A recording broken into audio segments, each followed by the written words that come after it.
Xaaladda ammaan ee magaalada caasimadda ah ee Muqdisho ayaa aad u xumaatay kadib weerarkii Al-shabaab ay ku qaadeen 2 habeen ka hor hotel Xayaat kaasi ay ku naf waayeen dad aad u fara badan oo isugu jira mas'uuliyiin iyo dad shacab ah hotelkaasi deganaa qaarkoodna u soo shaatagay.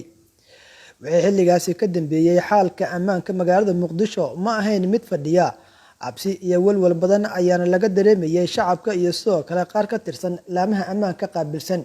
Hadda waxaa magaalada Muqdisho iyo shacabka dhagahooda lagu dhibciyay inay jiraan alarti ama digniin ah in magaalada ay ku jiraan gawaari qaraxyo iyo sidoo kale rag hubeysan oo doonaya inay fuliyaan weerar la mid ah weerarkii hotel Xayaat ay ka fuliyeen dhaqdhaqaaqa Al-shabaab. Hotel Afrique, Hotel Israel iyo kuwo kale oo aan magacooda la shaacin ayaa sheegay in ay suurtagal tahay inay ku soo wajahan yihiin weerar Al-shabaab ay qorsheeyeen. sidoo kale xarunta dambibaariska CID oo ku taala lambar 4 iyo sidoo kale xarunta madaxtooyada Villa Soomaaliya ayaa la sheegay inay suurtagal tahay in Al-shabaab weerar qorsheysan ay ku soo qaadaan. Maanta waxaa aad loo kordhiyay ciidanka ilaalada madaxtooyada Soomaaliya iyadoo sidoo kale heegan buuxa la geliyay ciidanka ADMIS ee qaybta nabadgelyada ka jooga Soomaaliya. Dhammaan waxaa albaabada madaxtooyada Soomaaliya laga soo galay laga xadiday dhaqdhaqaaqa mas'uuliyiinta iyo sidoo kale shaqaalaha ka shaqeeya wasaaradaha iyo sidoo kale hay'adaha madaxtooyada ku yaala. Laamaha sirdoonka Soomaaliya ayaa waxay sheegeen in heleen xogaha ku saabsan in Al-shabaab ay qaraxyo iyo sidoo kale weerar ay ka sameeyeen magaalada Muqdisho isla markaana ay la socon doonaan dhaqdhaqaaq kasta oo caasimadda soo gala.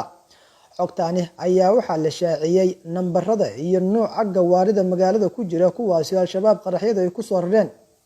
1 gaari cad oo Saarif ah Hilux isla markaana taargadiisu ay tahay AJ 974.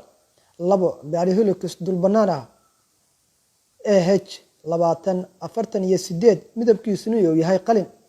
iyo gaariga saddexaad oo ugu dambeeya oo gaari cad oo nooha isla markaana taargadiisu ay tahay AH 4379.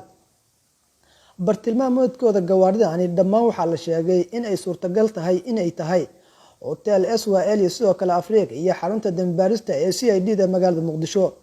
sidoo kale meelo ka tirsan caasimadda ayaa waxaa laga bilaabay baaritaano iyo kontaroolo adag oo ay sameynayaan ciidanka ammaanka dowladda Soomaaliya. qaabkii loo weeraray Hotel Xayaat oo ay weerareen Al-shabaab 2 habeen ka hor ayaa waxaa ka dhalatay falcelin aad u fara badan iyo dhaliilo iyadoo dowladda Soomaaliya lagu eedeeyay inay dumiyeen hotelka isla markaana dad fara badan ay waxyeello u geysteen. dowladda ayaa siyaabo kala duwan uga hadashay weerarkii Al-shabaab ay ku qaadeen Hotel Xayaat. taliyaha booliska Soomaaliya, wasiirka amniga gudaha iyo ra'iisul Xamse Cabdi Barre ayaana 24 saac kadib waxay siyaabo kala duwan uga hadleen iyagoo sidoo kale digniin adag diray. hadalka dowladda ka sokow ma jirto wax soo bandhigida oo dowladdu ay sheegtay taasi oo ku aadan dableydii hotelka weerarka ka fuliyay ilaa iyo hadda. saxaafadda way ku adag tahay in ay gudaha u gasho isla markaana ay soo hesho xogta dhabta ah ee Hotel Xayaat gudihiisa.